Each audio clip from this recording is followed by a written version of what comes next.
swimmer down there for him, get the memory. So it's kind of cool. Right.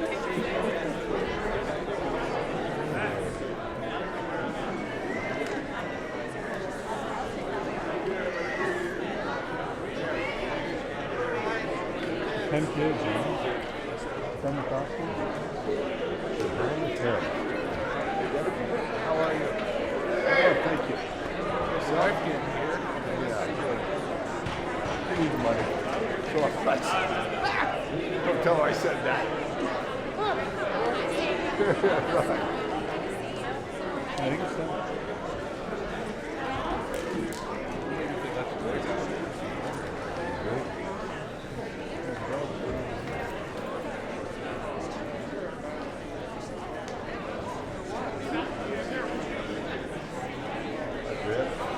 All right.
could have your attention, please, we'll go ahead and get this started. This is an impressive sight. I don't think you see this at many schools. So.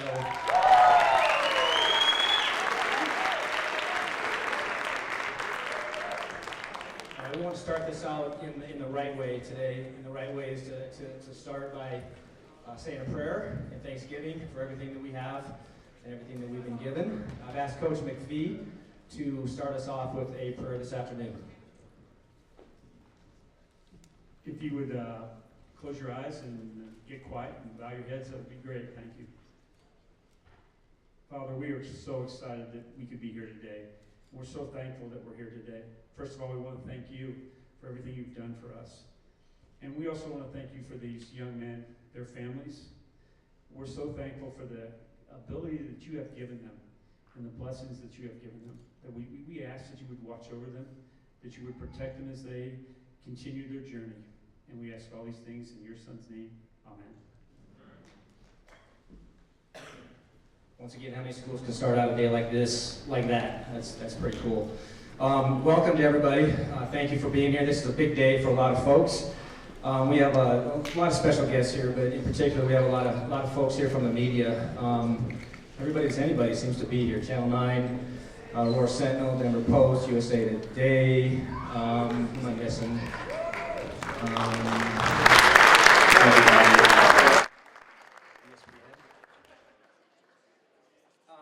to parents, grandparents, family. I know people fly in for this event, which is pretty extraordinary. Lots of friends, lots of coaches. Just welcome. Thanks for being here and being part of this. On behalf of Regis Jesuit High School, I'd like to congratulate all you guys sitting before me. This is kind of a culmination of a lot of work, a lot of sacrifice, not only on your parts, but on the parts of your parents, your friends, your coaches.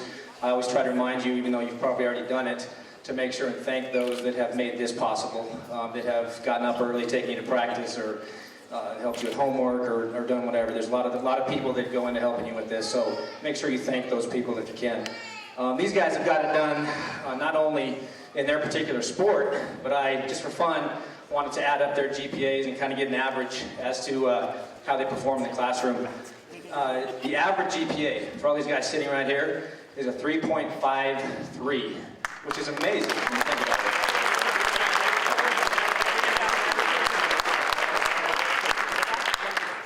Seeing some guys look like they're a little concerned about that. I don't know if that was true for everybody, but 3.53 is the average, I promise. What we do right now is I just have coaches of the athletes kind of talk briefly about them. And then after we have the initial talk, then some guys have to sign, some guys have already signed, and some guys are signing in the future. This is more of a recognition ceremony to honor these guys for the hard work that they put in. So at this point, we will start on this end with Coach Craig Rogers of the golf team. No? Okay, football. Coach Mark Nolan will be starting first.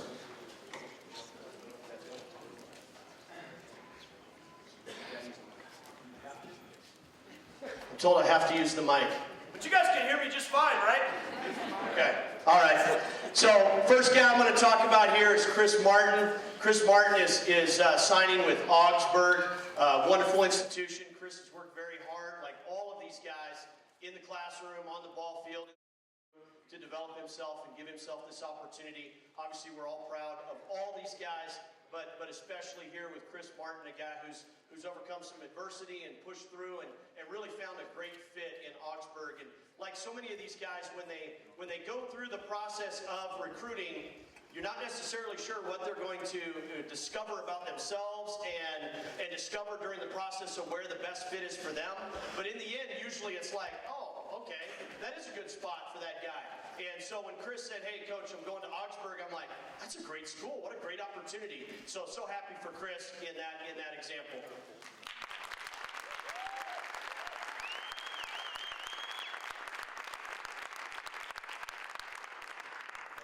A parting of the balloons here, so to speak. Next guy here is Eddie Gonzalez, a guy that I swear to goodness it feels like yesterday when I first met him as an 8th grader when he came on campus to shadow and walk around. And just seeing this guy grow up and mature and really go through the process that is the Jesuit education and see him develop has been really, really cool. So excited that he's going to UNC. One of the attractions to that school and to that program is Eddie described that I get to be close to home so that my mom and dad and family and friends can come watch me at the home games. And so that's really cool that he feels so strongly about the relationships that he's forged here in the community at Regis Jesuit, that he wants to be able to play those home games kind of in front of us and in his home state. And what a tremendous opportunity for him. And I know the coaches at UNC were just doing backflips and so excited that Eddie is going to join them there at UNC. Great opportunity for both of them.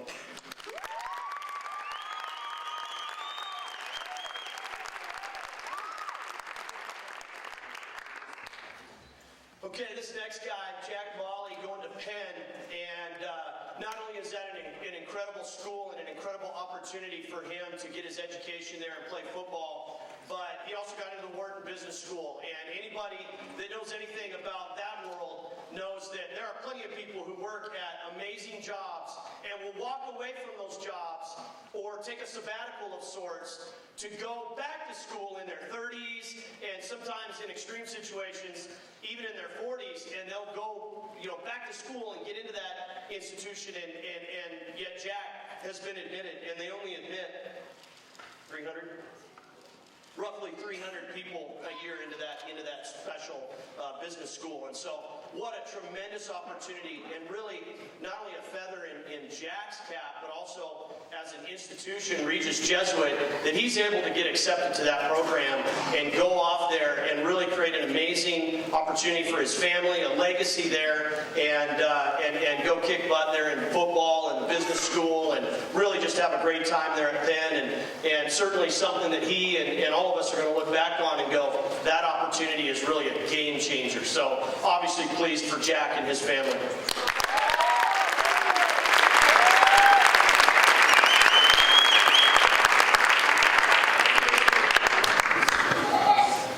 This next guy, Tim Lynott, going to the University of Colorado, and I must say that in the 6 years that we've been together here as a staff, this is the second guy to now go on to major, what used to be known as BCS, or now the special playoff formula that they have, and yet this is the second guy in 6 years to go off and play that level of college football, and so that's really a tribute to his athleticism and his abilities. The coaches at the University of Colorado were so pleased when he committed to them, and what a great opportunity for him to get a great degree at Colorado and play ball, and certainly an up-and-coming program as that staff is recruited very well, and Tim is a cornerpiece or a cornerstone of that recruiting class. So excited for him and his family. Certainly, again, one of the things that Tim shared as a big piece for him in picking Colorado was he said, I want to be close enough to home that I can come back and see my family, and yet also have them come up and watch me play in those home games. So we're so proud of Tim and excited for his family for this opportunity.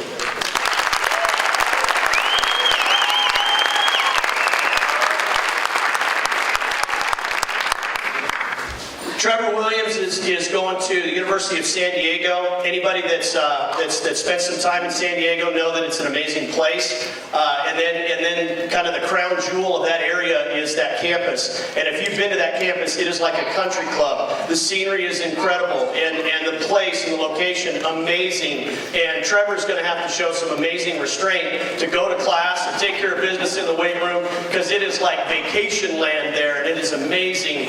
And so happy for him and his family to be going to the University of San Diego and playing football there, and just what an amazing opportunity that he has to get a great degree and use his skills, and he's a tremendous student. He says sure, and I know he's humble, so he's going to be a little bit embarrassed by this, but I mean, this guy's got a 34 ACT and almost a 4.2 GPA, and he's going to go there and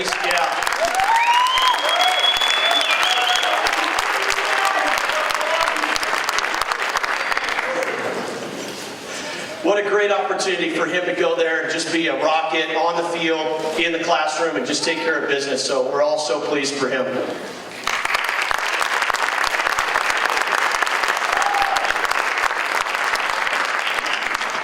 I'd like to introduce our head boys swim coach, Nick Fraser-Smith.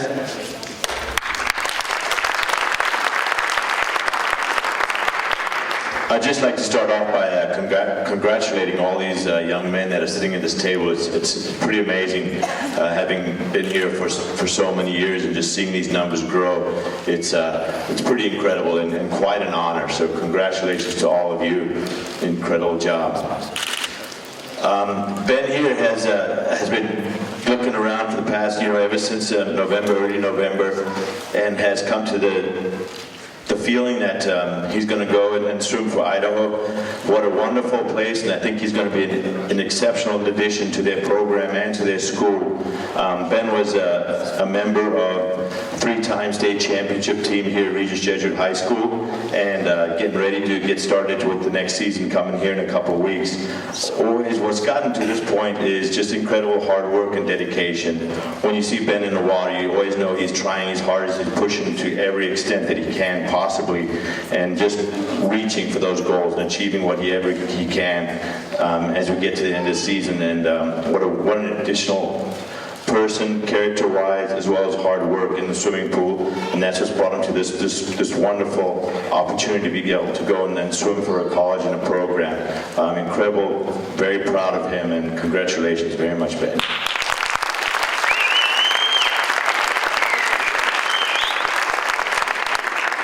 I'd like to introduce our head baseball coach, Mr. Matt Dark.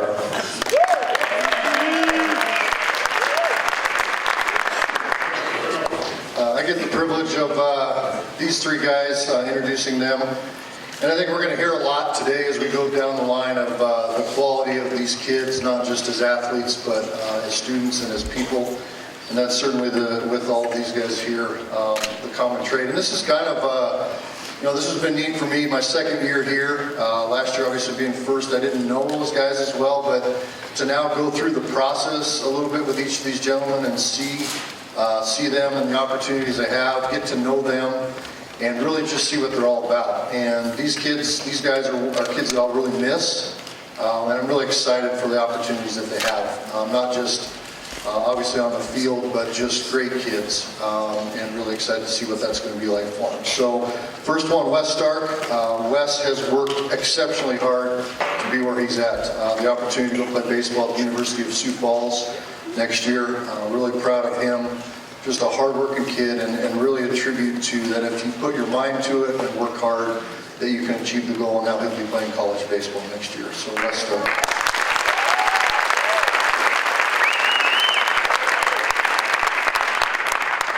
Matt Schmidt, obviously Matt grew up around the game, so he's got a lot of knowledge, a lot of ability, but what I've really seen with Matt over the last year and a half is a work ethic that has taken him to the next level.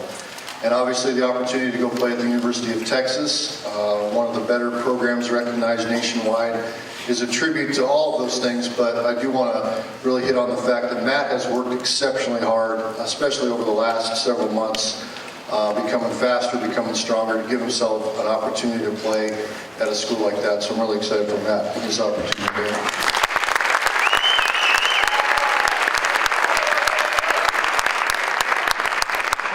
My last one here, Brent Schwartz. Just thrilled for Brent and his opportunity to go to Rice next year. I've said this before, and I'll probably continue to say it, but one of the better leaders that I've ever been around. Brent works so hard to be prepared each and every time. There's never a question that when he gets an opportunity to pitch, he's going to give me everything he has, and he's going to be prepared. So I'm thrilled for him. Again, he drove up from Kairos as a leader and heading back. That just kind of gives you an idea of the kind of kid he is. But again, I'm thrilled for him as he heads to Rice next year. Thanks.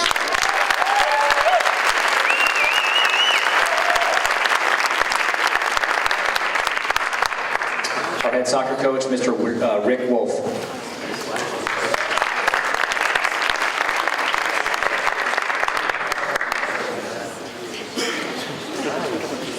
All right, it's my pleasure to speak on behalf of Joe Langendorfer. Very happy as a coach and as an institution that Joe has chosen to go on to Boston College to continue his Jesuit education. Ever since Joe was a freshman, he wanted to play, made it very well known, he wanted to play at a Division I institution. And not just an average Division I institution, but an institution that has a really good academic reputation. And Joe has worked incredibly hard over the course of the last 4 years to get there. Nothing has been given to him. He's earned everything that he's received. Very proud of everything he's done. He's an academic juggernaut as well, and I'm really proud to have him associated with our program. Regis Jesuit is better having had Joe in our institution, and I know the same will be said from Boston College's side when we graduate there. Thank you. Congratulations.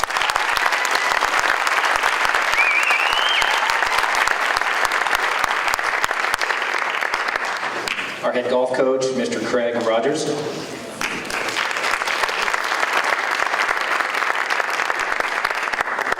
I'm honored to help celebrate John Kane today as he prepares to play golf at Regis University next fall.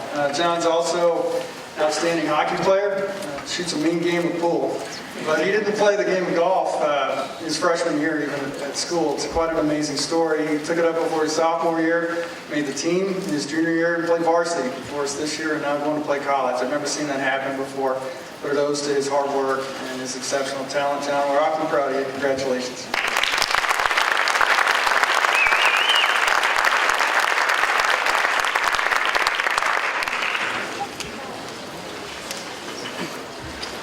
Our head lacrosse coach, Mr. Jim Soren.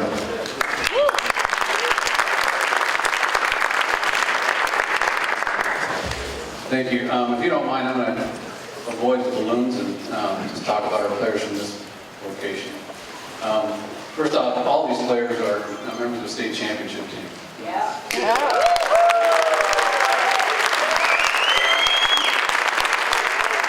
That says a lot about them. There's 10 of them up here today, which is awesome as far as I'm concerned. I want to thank one of our assistant coaches, Tom Pomple, for all the network he does with the colleges. It definitely helps, and I think we've seen some of the fruits of his labor here, in addition to the hard work that these players have put in. There's no coaching adage that is, great players make the ones next to them better. And you look at this 10-player group, and each of them goes left or right, and that person next to them helps them get better. And I think that's probably the best thing I can say about the whole group. It's been a joy to coach this group because they have taken that attitude and pushed each other, and competed against each other. So first, I'm going to talk about Mike Wagner. Well, Mike, you want to wave to the fans here? Mike's going to Loyola, Maryland, all right, which has a tremendous lacrosse tradition. Mike last year had a bit of a struggle at the beginning. He had a knee injury, and it wasn't until mid-season he really started to get back on the field. But in the playoff push, it was great to have Mike there and that extra depth, and he was a key reason for our success last year. Right? Next to Mike, on his right, Adam Kraft. Right?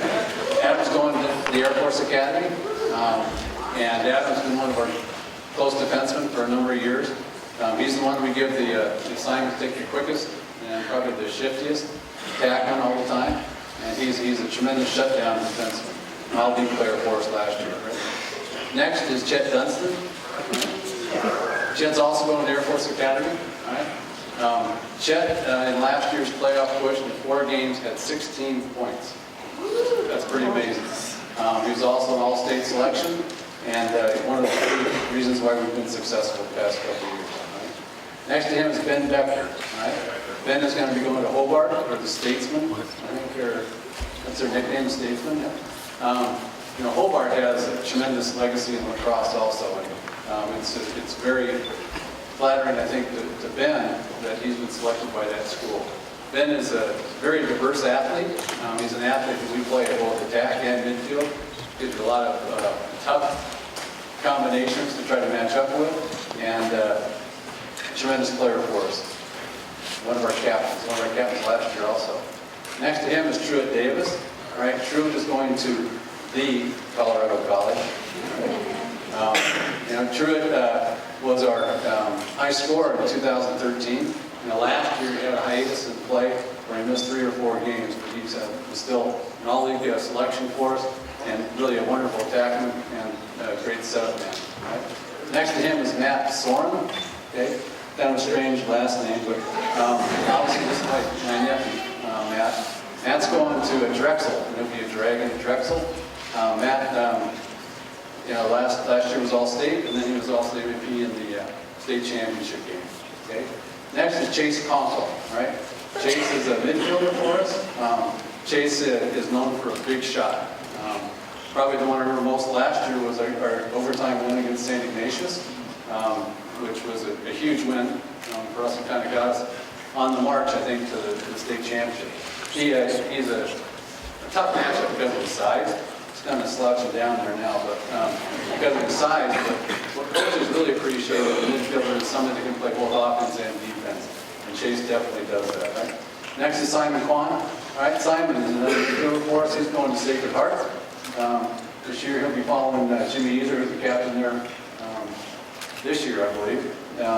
But Simon was, he's really the nucleus of our second line on midfield, which is critical.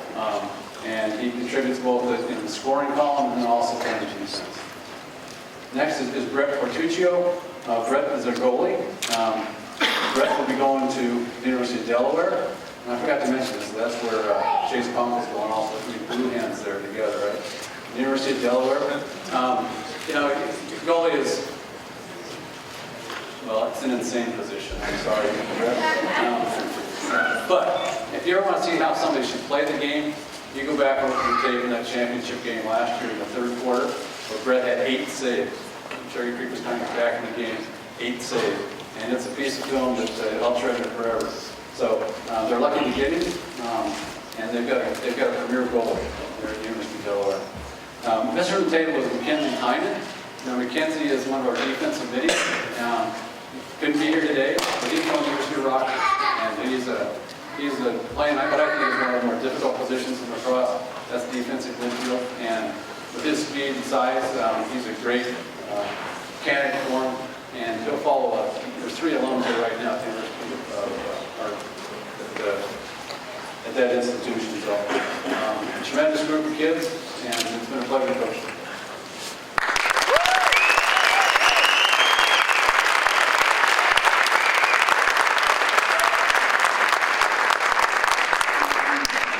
All right, before the big moment, if you could just join me one more time in just thanking the coaches for not only being here today, but for everything they've done for these guys.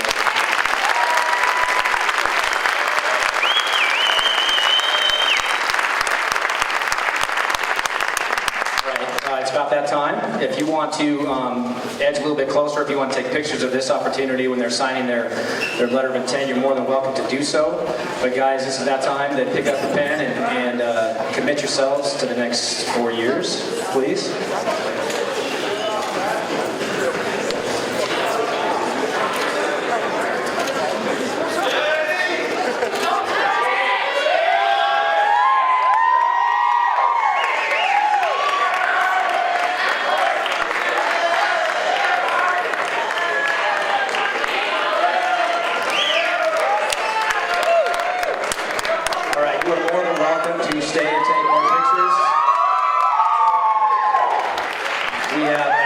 Cake downstairs, so please join us downstairs for some cake. Thank you all for being here.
What's that?